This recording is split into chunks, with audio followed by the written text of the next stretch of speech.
Hola, ¿qué tal? Estamos de vuelta acá en Para Compartir, el programa de Sil Romero y Pato Brusa, que se emite desde La Plata, Argentina, para el mundo. Yo soy el Villorio, como ya saben, tenemos por costumbre compartir un sueño con las personalidades que nos visitan, de las más diversas actividades, pero que nos demuestran que con talento y con esfuerzo y mucha dedicación, los sueños se pueden cumplir. Hoy tenemos el honor de recibir a la doctora María Teresita Minelono. Por razones de tiempo, la presentación va a ser muy escueta porque su trayectoria abarca innumerables referencias que les resultaría totalmente imposible poder mencionar acá, siquiera mencionar. Solo diremos una cosa muy breve, que nació en Azul, provincia de Buenos Aires, y aunque las primeras etapas de su vida transcurrieron en Flores, Las Flores. en Las Flores, que también es provincia de Buenos Aires, y después, en plena juventud, vino a La Plata para estudiar y ya se afincó en esta ciudad. Y ahora es de la nuestra. La hemos tomado como platense, porque es un honor para nosotros que sea platense por adopción, aunque sea, ¿no es cierto? Bueno, en nuestra gloriosa Universidad Nacional de La Plata obtuvo su título primero de profesora en letras y también el doctorado en la Facultad de Humanidades y Ciencias de la Educación, donde luego ejercería la docencia durante más de 40 años. Pero no solo desde la Cátedra de Literatura Argentina, de la cual fue titular, sino también como coordinadora de la Maestría en Literatura Comparada y dirigiendo un centro de investigación de esa especialidad. Asimismo, el CONICET la categorizó como investigadora de primera en el programa que tuvo a su cargo. Es poeta, escritora, ensayista, periodista, conferenciante en el país y en el extranjero, invitada como expositora a numerosos congresos y jornadas nacionales e internacionales. También se desempeñó como decana de la Facultad de Humanidades de la Universidad Católica de La Plata. Ha obtenido numerosos reconocimientos, premios y distinciones, en fin, una carrera brillante cuyos detalles preferimos omitir porque vamos a cansarlos a ustedes con tan abigarrado.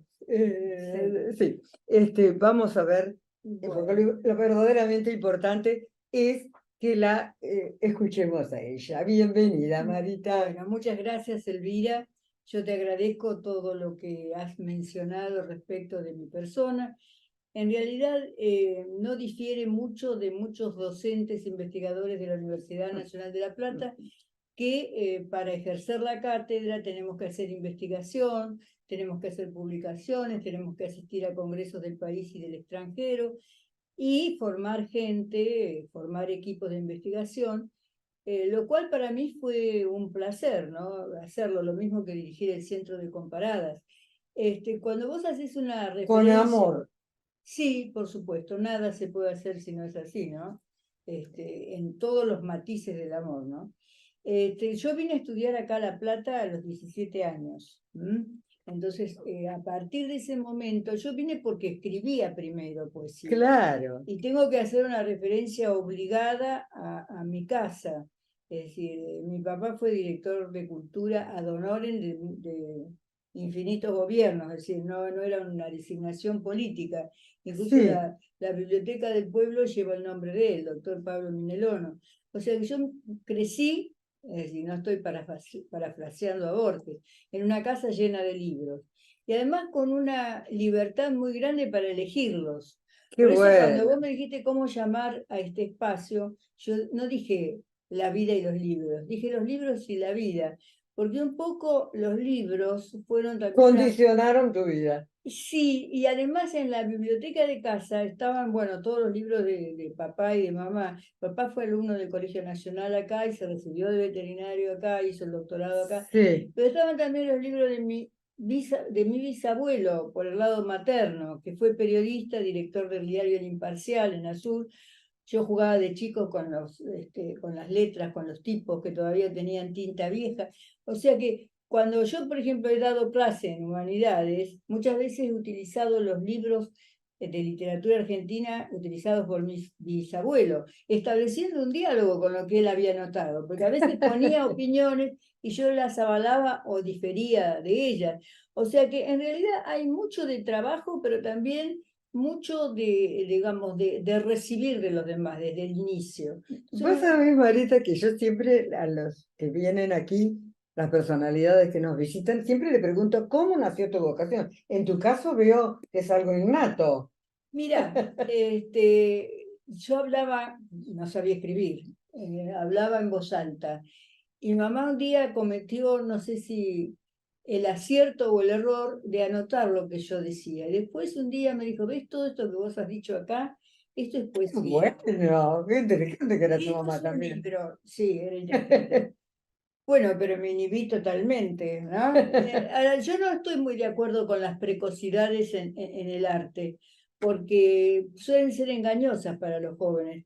Yo cuando vine a estudiar acá dije, pero soy una burra, no sé nada, me faltan conocer tantas cosas, y me llamé a un silencio que me duró Pero hasta decime, que me ya jubilé. vamos a hablar de... No, escuchame una cosa, Marita, pero vos decías en alguna oportunidad, creo que en un prólogo de algún libro lo dijiste, que vos Sí, estabas deseando llegar cuando salías de tu casa, ibas al colegio o algo, sí, estabas deseando llegar a tu casa para sentarte a escribir. claro. Quiere decir que ahí ya... Sí, sí. Es que yo nunca dejé de escribir. Lo que no hice fue publicar. Bueno, Y además no tuve el tiempo necesario para el trabajo de la poesía ni de la narrativa, porque tuve que trabajar mucho el ensayo por razones obvias, porque las investigaciones siempre terminaron en un libro, en un ensayo, el del campo, y sus representaciones literarias, que además fue un texto polémico, y que yo me alegro mucho que lo haya aprobado la evaluación, la doble evaluación, Universidad de La Plata con ICEL. Es decir, cuando vos sí. decís de mi categoría, también es una doble categoría, Universidad de La Plata, CONICET. Yo estuve en la comisión de literatura de CONICET, que eso es elegido por Mm, los pares. Pero hoy a esto, no es que haya una prosa que tiene que ver con el ensayo que yo la hacía por obligación y no, punto. No, a mí me gusta muchísimo el ensayo. no, sí, sí. Lo que pasa que hay una cuestión que es el trabajo remunerado. A mí por hacer poesía no me pagan, por lo menos por ahora. En cambio, los ensayos, si tienen que ver con justamente los incentivos, con incentivos a la investigación, con las categorías, con una serie de cuestiones que cuando uno es una mujer independiente tiene que tener en cuenta. Claro, Entonces, la lógico. gratuidad de la poesía me la puedo dar como lujo al final. Es un lujo, como decimos. Y tu Pero, poesía, ya, ya vamos a llegar a ello, pero te es súper digo que lujosa. la narrativa a mí me ha enseñado muchísimo. Es más, yo creo que esta división de los géneros literarios en poesía, narrativa, cuento, novela, es una descripción formal, pero lo que tiene que haber en un buen escritor, me parece al menos a mí, es un buen manejo del idioma, un buen manejo de la gramática, de la sintaxis, cosas que a lo mejor aterran al que escucha esto, pero es decir, a una bailarina no se le permitiría que saltara si no tiene técnica, y con las palabras también hay que saltar y estar Ah, livianito, ¿no? No, digo desde porque por luego. ahí hay una cuestión que parecería que solamente con sentir uno ya puede escribir. Yo Mm, justamente lo aplico a mí misma, no quiero sí. dar reglas para los demás, pero hay que trabajar. Ah, Para mí eso es la llave de todo, ¿no? El trabajo. escúchame una cosa, Marita. Vos en algún prólogo nos cuentas que muy tempranamente Sí, publicaste un libro de poesías que se sí, llamó El gesto vago, sí. Bueno, el gesto vago, el cual mereció incluso un premio. sí, nos eligieron 10 poetas. Yo estaba en el secundario, en Las Flores. Sí. O sea que tenemos que hablar de cosas escritas entre los 15 y los 16 años. eligieron 10 poetas del país y mira, me eligieron a mí entre ellos. Lo cual Qué después me dio fantástico, eso una tan gran chica. vergüenza, una gran vergüenza. ¿Por ¿Sabés quién qué? estuvo también, que leímos en el Balcón de los Poetas? Rafael Oteriño, que es otro poeta de Mar Rafael del de que vive en Plata. Mar del Plata, Es, claro. en esa misma muestra o selección estuvo él también. Sí, Así que bueno, el gesto vago es un homenaje a una, es a una decir, escritora, dijiste a vos, ¿no? Amelia Biagioni. Ah, Es una línea de un poema de Amelia Biagioni, a quien conocí justamente la noche del premio, que me parece mirá una vos. escritora sensacional, Qué ¿no? vivencias extraordinarias. Era la primera vez que vos venías a La Plata, todavía no habías No, hecho. eso fue en Buenos Aires, Ah, en la bueno, SA de Buenos en Aires, en Buenos la SA de Aires, Buenos Aires, sí. sí. No, a La Plata yo siempre vine mucho porque tenía un hermano mayor, Ah, abogado, que bueno, estudiaba y veníamos a verlo. Es decir, mi papá había estudiado acá, o sea que era un lugar que frecuentaba La Plata, ¿no? decime una cosa, ese precoz contacto con la literatura y ese reconocimiento que te hicieron a vos, ¿cómo influyó después al comenzar tus estudios universitarios?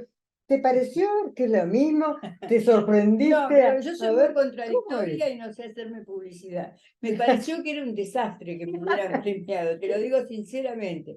Ahora me he acostumbrado a, bueno, a comentarlo y demás, será porque, bueno, los años a uno lo eximen de muchas cosas.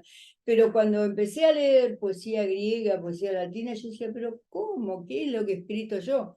No, Ahora lo reconozco al gesto vago, pero hubo unos años en los que no lo reconocía. pero con el Era un correr hijo del no, tiempo. no querido. Yo te digo, Marita, que es sorprendente conocer las distintas proyecciones que ha tenido tu profesión, siempre desde la literatura, pero resulta muy difícil calificar la importancia que tuvo en tu vida cada una de esas proyecciones Sí, a través del tiempo, ¿no? ¿Con cuál de esas actividades vos te has sentido más identificada? Como escritora, como periodista, ejerciendo la docencia, como investigadora. Vos recién dijiste un poco de sí, eso, pero me sí, gustaría que lo especificaras más, ¿no? Porque han sido tantas las cosas y sí. todo lo has hecho brillantemente No sé que si brillantemente, sí, pero con mucha pasión en todos los casos. Por ejemplo, vos me mencionaste, creo, lo de la historia. Bueno, yo tuve la fortuna de leer a Roger Chartier, un escritor francés, un historiógrafo francés, que partió de la Escuela de los Anales, pero después él lo que hizo fue estudiar la historia del tercer nivel. ¿Qué es esto para los que no somos historiadores? sí, Las historias que se estudian y que se estudian en el secundario son historia económica, historia política, historia de las instituciones y a veces historia de la cultura. Pero desde los pensamientos cumbres, desde las personas importantes, qué sé yo, Rousseau, Voltaire. Bueno, Jarty empezó a estudiar las historias de las ideas desde los personajes comunes. Por ejemplo, Carlo Ginzburg, que escribió El queso y los gusanos, cómo explicaba un molinero de determinada época las cosas que le pasaban. Porque la ficción no es mentira, tiene valor de documento, es otro tipo de documento. Don Quijote no es mentira, es una verdad simbólica. claro. Entonces, que un historiador rescate ese lugar para la literatura, a mí me abrió las puertas, sobre todo porque la literatura argentina del siglo XIX está tan vinculada con la historia. Fíjate, Sarmiento, Mansilla, Alberdi. Entonces, ahí uno puede empezar a jugar con Sarmiento, es Sarmiento una se adelantó maravilla, 500 años a su época. es una A mí me maravilla. impresiona, como Alberdi, gente Sí. que Yo creo que es mejor es un escritor adelantado. Sarmiento. Sí, sí, Sí.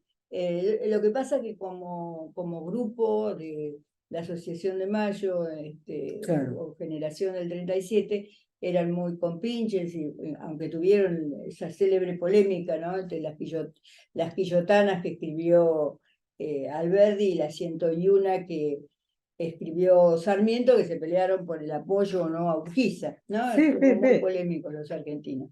Bueno, o sea que, por ejemplo, la historia a mí me abrió una puerta. El periodismo, ni te No, no, no, no, no cuento. nos vayamos todavía de la historia porque a mí Ah, me ¿te interesa gustó? mucho. Bueno, Me interesa, te digo, por esto, porque vos has abrevado la historia para hacer algunos de tus ensayos más sí, interesantes.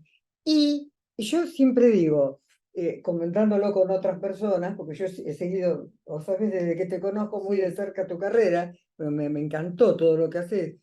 Y veo que, yo digo, si yo la tuviera que definir más que una historiadora, diría que sos una historiógrafa, porque vos haces un análisis de los hechos, es decir, volvés a analizar eso que te escribió y le aportás una mirada crítica que nos hace reflexionar a los que ya dábamos por hecho o que ya creíamos conocer. ¿No es cierto? Yo te agradezco lo que me decís, pero en realidad, ¿qué diferencia hay entre un historiador y un historiógrafo? Es decir, el historiógrafo es el que escribe la historia y usa las mismas estrategias que un novelista. Por más que Está. por más que él vaya y verifique el valor de sus fuentes testimoniales, después hay unas fuentes que prioriza y otras que las pone de segundo lado. Hay una retórica para exponer lo que quiere decir. Puede contar en tono de épica, o sea, con héroes, o en tono de farsa, o como tragedia. Y hay muchas maneras de escribir la historia. O sea que los historiadores necesitan de la literatura. Esto también se lo debo a Chartier, ¿no?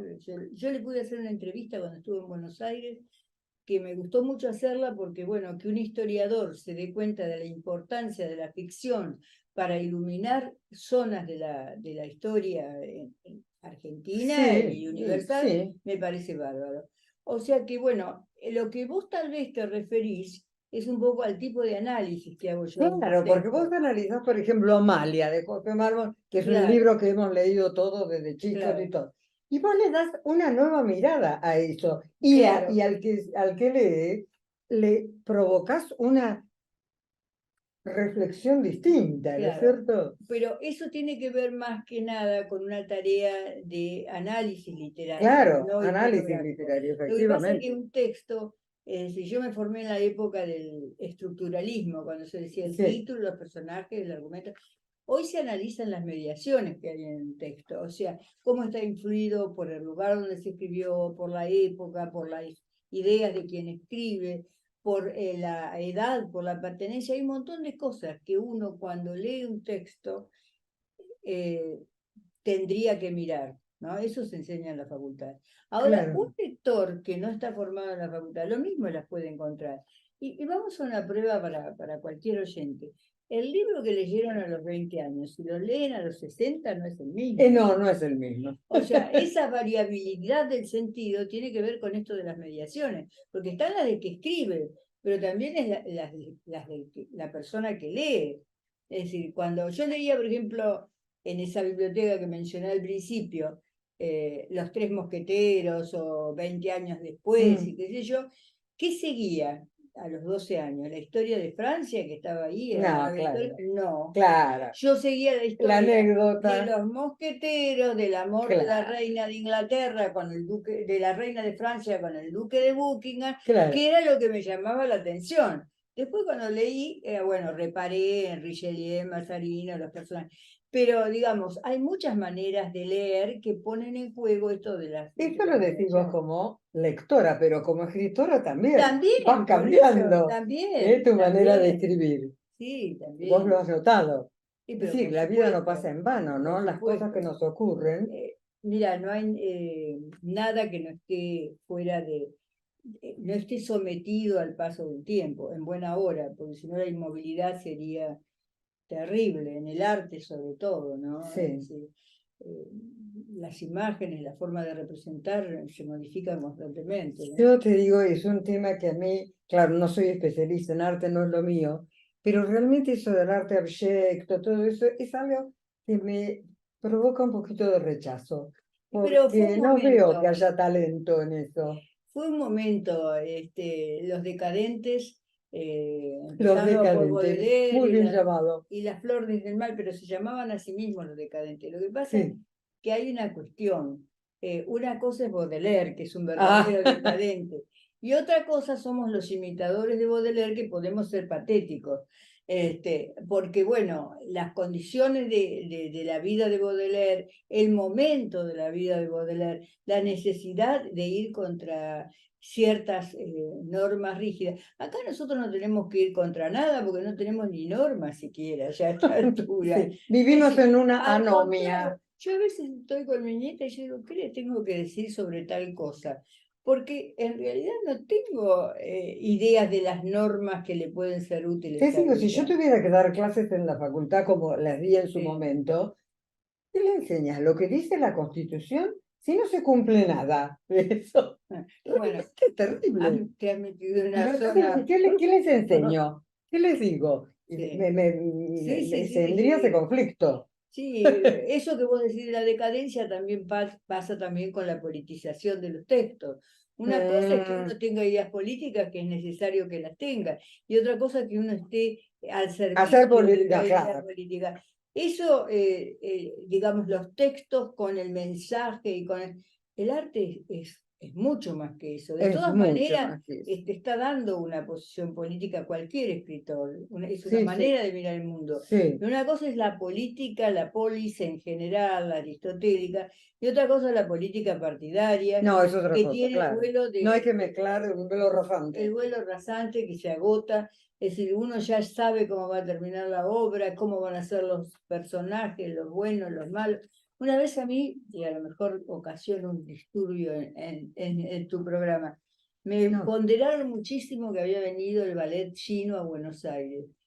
Yo fui con toda la expectativa, bueno, en la década del 60, todo lo de la revolución cultural, fui. Me pareció horrendo, porque estaban los buenos, los malos, bailaban con la escopeta al hombro, era perfecta la técnica, no había una punta que no cayera donde tenía que caer. Pero ¿qué me quedaba de eso? Eso podría ser también una clase de gimnasia. Desde el punto de vista de la conmoción estética, esto del bueno y malo está en el folletín, Bueno, acá se ha está usado mucho ese y maniqueísmo, ¿no? bueno, De toda la vida en somos este más país. complejos que todo eso, ¿no? El ser humano es mucho más Sí, complejo, no es el mismo también a lo largo de su vida. En eso soy un poco sartreana, uno puede tener actos donde proyecta lo mejor de sí y otros donde aparece lo que no tendría que haber aparecido, ¿no? O sea, exacto. no.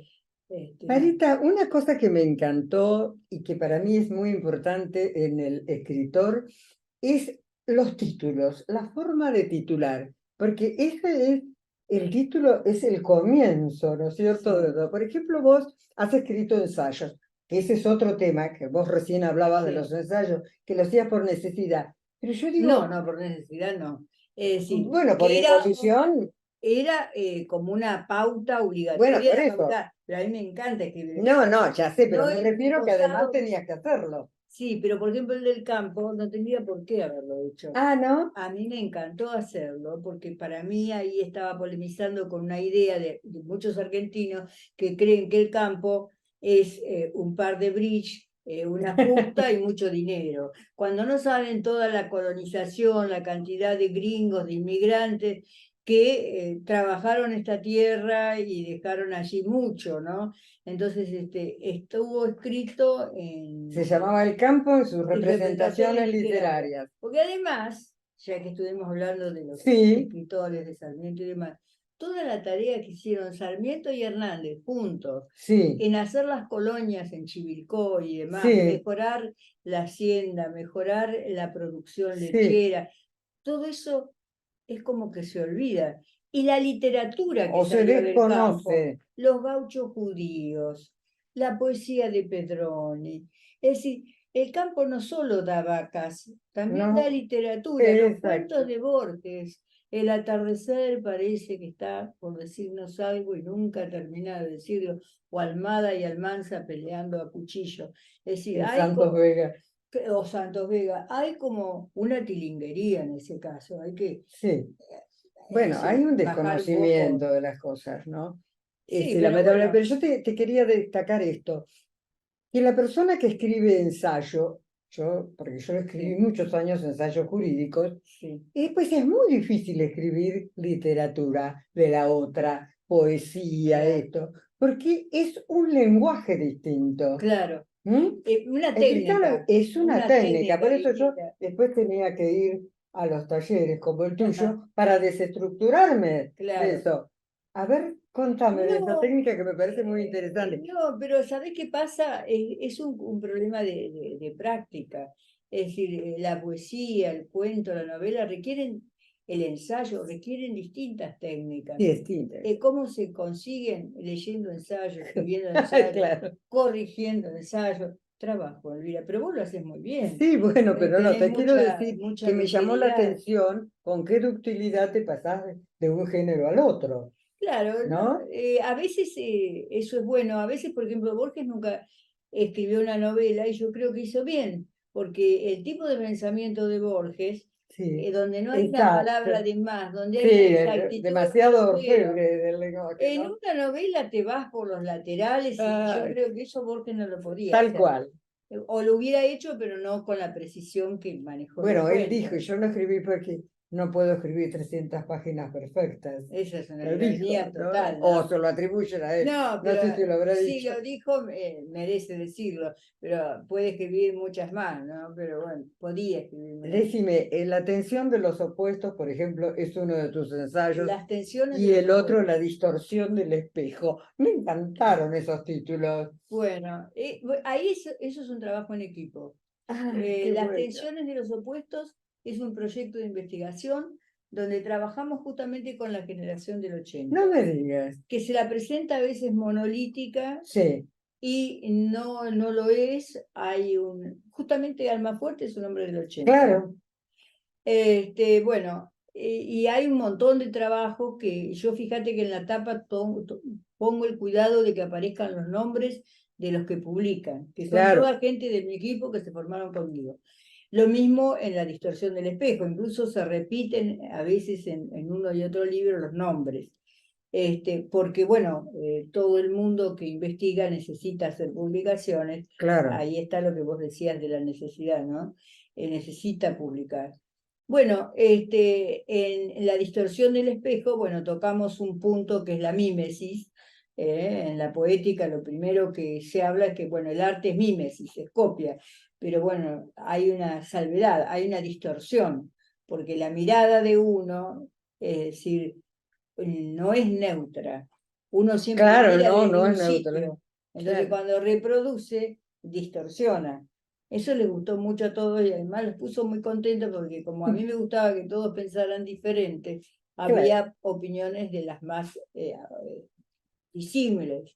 Había quien leía Santa Evita de Tomás Eloy Martínez de una manera, Sí, o la novela de Perón de otra, o, bueno, qué sé yo, los textos de Perlonger de una manera particular. O sea que eso de la distorsión genera, digamos, una amplitud para la representación, que nunca es especular, siempre claro. es distorsionado. Sí, hoy hablábamos que, bueno, las circunstancias de la vida. No A estoy ver, hablando demasiado, ¿no? no, no, no. Me encantaría seguir toda la tarde y toda la noche y te comprometo para otras veces, porque acá Bueno, van a quedar muchas cosas sin decir. Es tanto, tan rico y tan vasto todo lo que has hecho, pero bueno, yo voy picando un poquito de cada cosa como para dar un pantallazo general, ¿no? Y bueno, estábamos diciendo recién que a veces las circunstancias te obligan a hacer unas cosas y a postergar sí, otras, eso ¿no? sí. Como vos me decías, vos Sí, estabas en el CONICET y tenías que hacer trabajos de investigación y quién sabe en ese momento tenías ganas de escribir poesía, pero lo tuviste que claro, postergar a claro, eso, ¿no? Algo que tenías tan arraigado. sí, Por eso en los últimos tiempos veo que has vuelto a ella, sí. ¿no? Y los dos títulos, que son dos libros maravillosos que los súper recomiendo. Uno es A la intemperie y otro es Vigilia. Dos maravillosos libros Tengo este, otro que va a que salir me el gusta que nos has 24, dedicado primero. que no te voy a decir el Sí, título, pero por las sí. dudas, porque lo llegue a cambiar. Y uno de De eso vamos a hablar al final. un ensayo Ese de... es el próximo sueño que vas a cumplir. Bueno, bueno, dejo de soñar por un ratito, entonces seguimos con lo Sí, anterior. sí. Con Eh, estos dos libros, bueno, que, bueno, Vigilia fue, digamos, apareció después de un largo silencio en el 2019.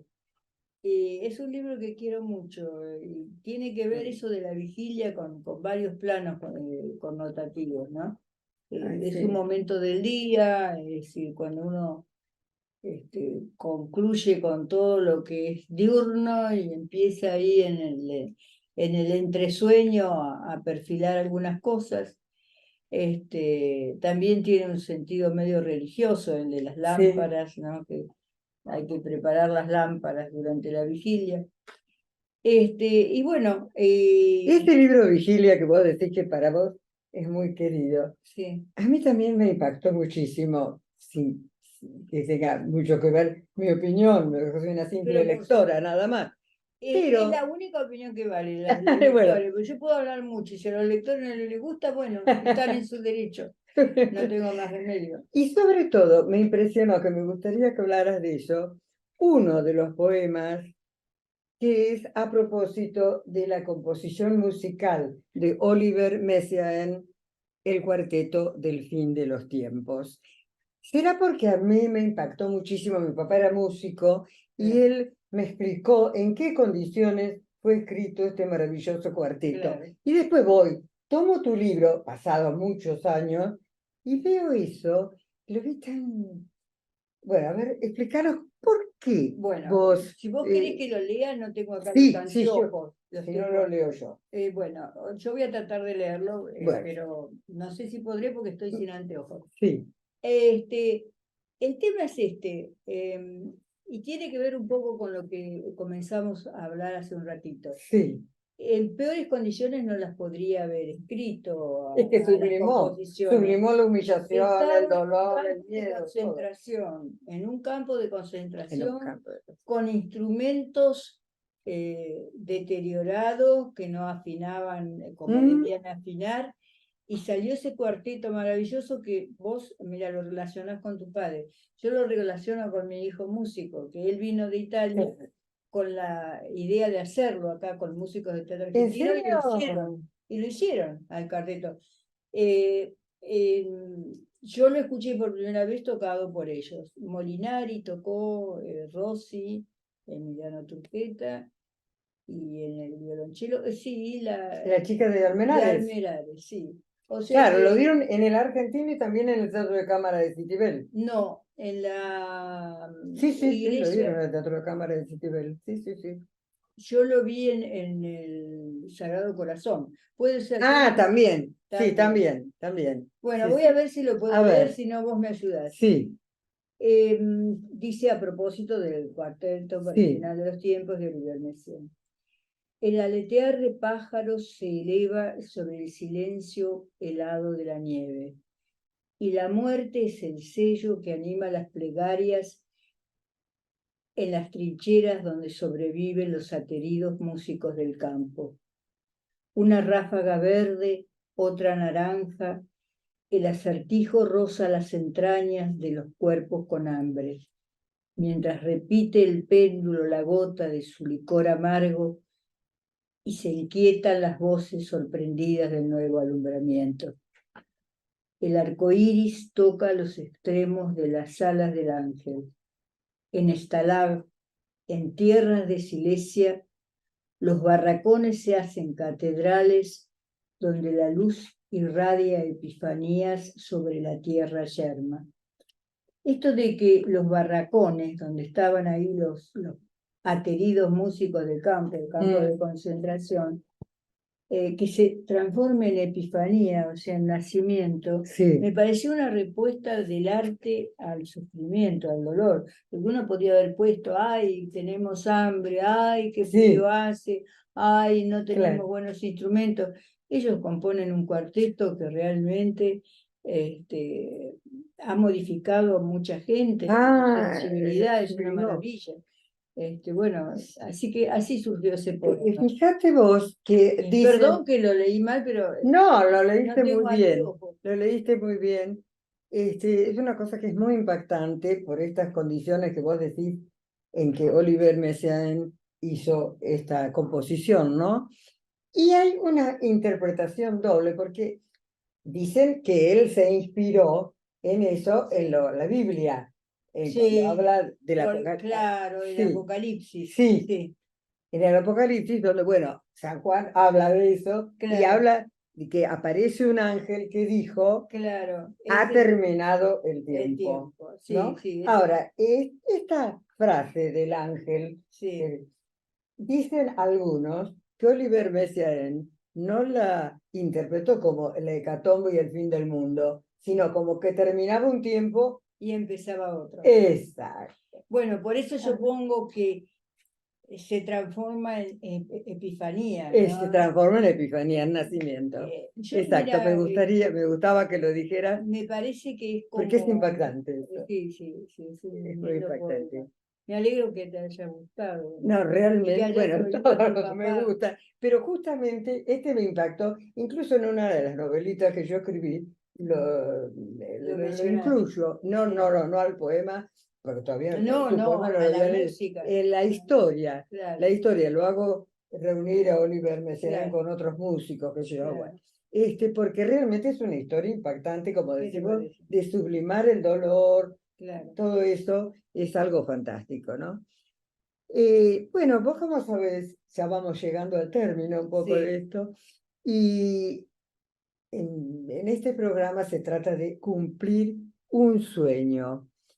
Eh, Han quedado en evidencia muchos de los sueños que tuviste cumplidos y ahora se aproxima el cumplimiento de otro sueño, que es la publicación de dos sí, nuevos libros. sí. A ver, ¿qué nos podés adelantar de eso? Bueno, un poco, te dije, uno es de poesía y el otro es un ensayo que incluye las entrevistas que yo hice cuando era muy joven y entrevisté a Olga Orozco, a Susana Tenon, a Ah, Edgar sí. Bailey, a Borges, a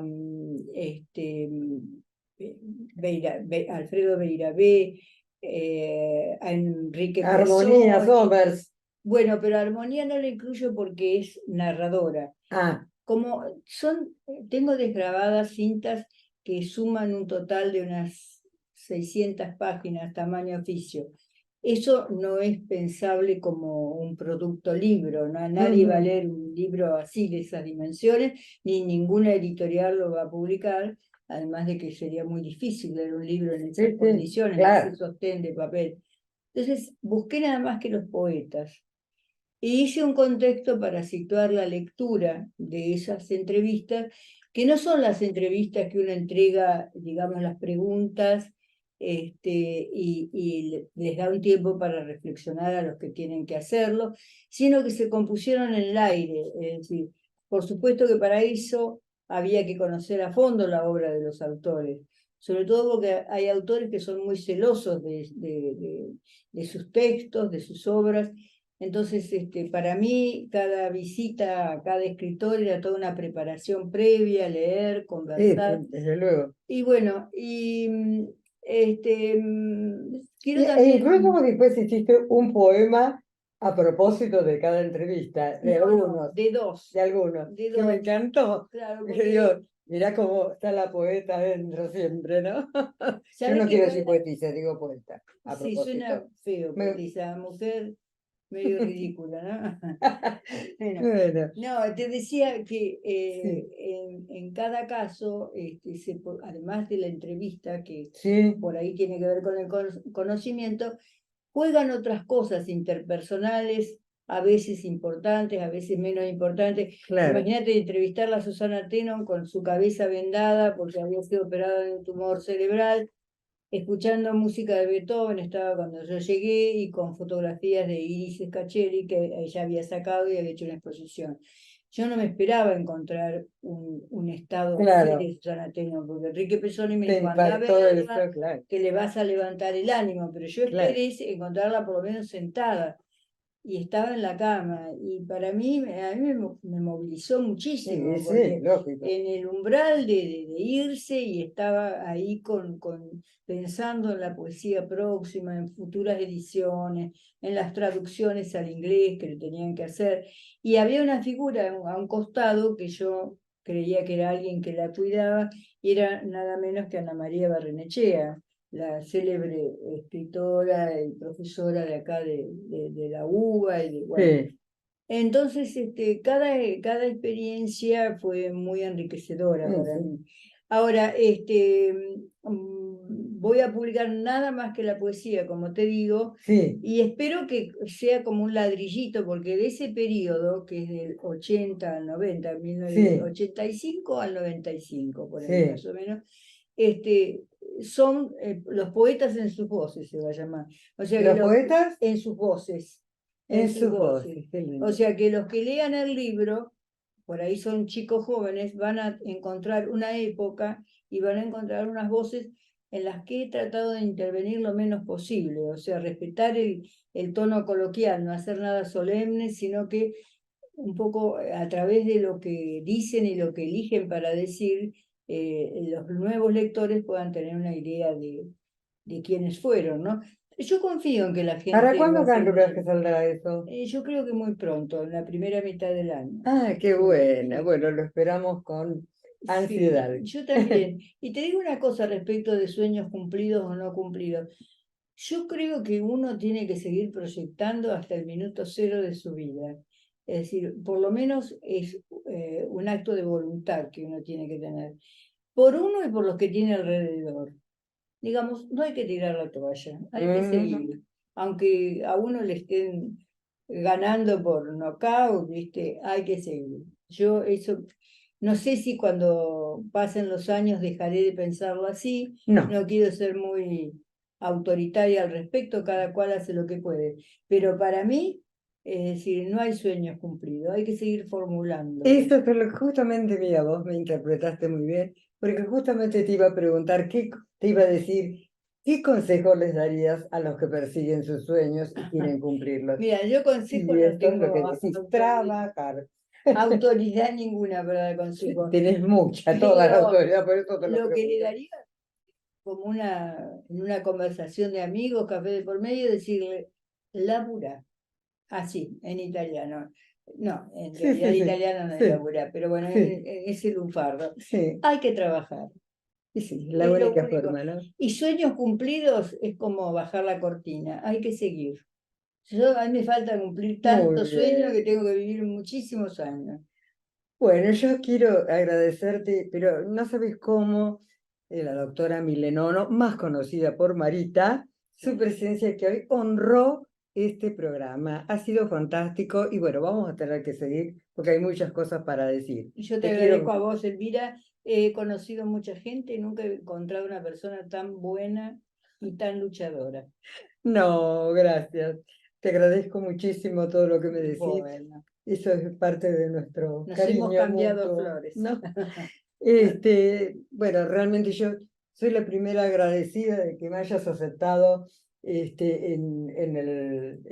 en tu taller, que no hemos podido hablar, no hemos tenido oportunidad de hablar del taller de literatura que tenía Marita, que era algo fantástico, que lo tendrías que reabrir, porque realmente era A lo una cosa mejor, sería muy una buena enriquecedora, idea.